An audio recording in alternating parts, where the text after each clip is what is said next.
You've worked hard, been disciplined, and you've managed to save $100,000. That is not a small achievement. And now you're sitting with a genuine decision in front of you. Do you put it into the share market and let compounding do the work? Or do you use it as a deposit, leverage into property, and let a $500,000 asset grow on your behalf? This is the great Australian wealth debate. Everyone has an opinion.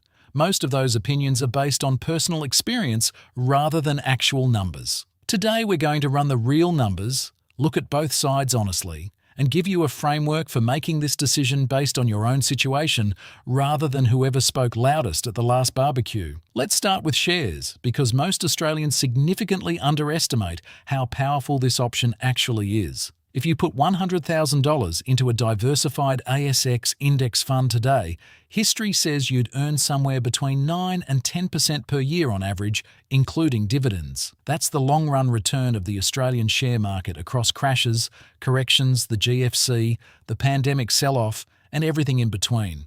But here's the feature that makes Australian shares genuinely special: franking credits.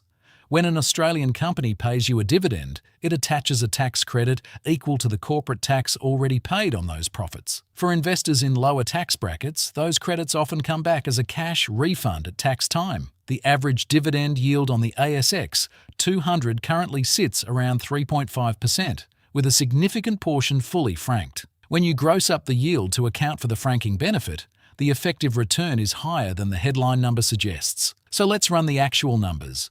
$100,000 compounding at 9% per year grows to around $237,000 after 10 years. Stretch that to 20 years and you're sitting on approximately $560,000. No bank conversations, no mortgage applications, no call at 11 p.m. because a pipe burst under the kitchen. You bought the fund, reinvested the dividends and let time do the work. Add a regular contribution on top and the numbers shift dramatically. If you invest an additional $1,000 a month alongside your initial $100,000 at 9% over 20 years, you're looking at well over $1.2 million. Dollar cost averaging removes emotion from the equation and turns wealth building into something that runs almost entirely on autopilot. That is a compelling case, and it's where most Australian finance content stops. But property investors have an advantage that share investors simply cannot replicate with the same ease: leverage. With $100,000 in shares, you control $100,000 worth of assets. With $100,000 as a deposit on an investment property, you control $500,000 or even $600,000 worth of real estate. The bank lends you the rest. And that changes the maths completely. Australian property has historically grown at around 6 to 7% per year across the major capitals. That sounds lower than shares, but that 6 to 7% is not happening on your $100,000. It is happening on the full $500,000. A 6% increase in year one adds $30,000 to your net worth. On your actual cash invested, that is a 30% return. With gross rental yields currently running between 3.5 and 4.5% depending on location, a $500,000 investment property generates $17,500 to $22,500 a year in rent. After mortgage repayments, rates, insurance, property management and maintenance, the cash flow is likely slightly negative. Those losses can currently be claimed against your taxable income through negative gearing. But it's worth noting the federal government has been actively looking at winding back negative gearing concessions and reducing the capital gains tax discount from 50% to 33%. Anyone building a property strategy today needs to model it with and without those concessions, because relying on a tax benefit that may not exist in 5 years is not a plan. The numbers over time are striking. A $500,000 property growing at 6% annually is worth around $895,000 after 10 years. Over 20 years, over $1.6 million. With rent collected throughout, the total wealth created through leverage significantly outpaces what $100,000 in shares produces without it. But here are the costs that most comparisons quietly ignore. When you buy a $500,000 investment property, stamp duty alone, depending on the state, runs between $15,000 and $20,000 for an investor. Add conveyancing, building and pest inspections, loan establishment fees, and potentially lender's mortgage insurance, and you've spent $25,000 to $35,000 of your $100,000 before the property earns a dollar. With shares, your entry cost is effectively zero. So let's be honest about what each option actually delivers.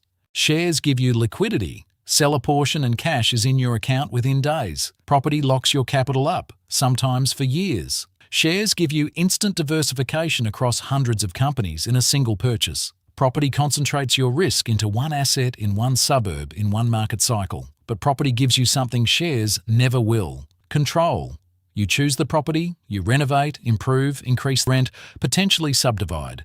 You can actively force the value upward. With an index fund, you are a passenger, a very well compensated passenger over long periods, but a passenger. You go where the market goes. There is also a psychological dimension that rarely gets enough attention.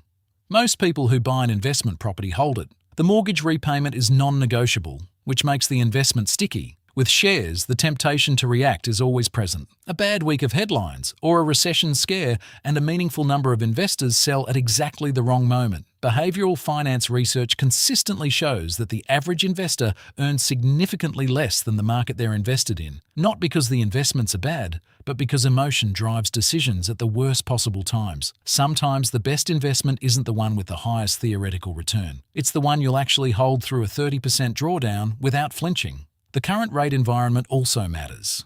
With the RBA cash rate at 4.10%, a $400,000 mortgage costs roughly $2,200 to $2,400 a month in repayments. That is a significant cash commitment requiring you to subsidize holding costs from your income in the early years. Shares require no such ongoing commitment. Your $100,000 compounds regardless of what the RBA does. So what is the actual answer?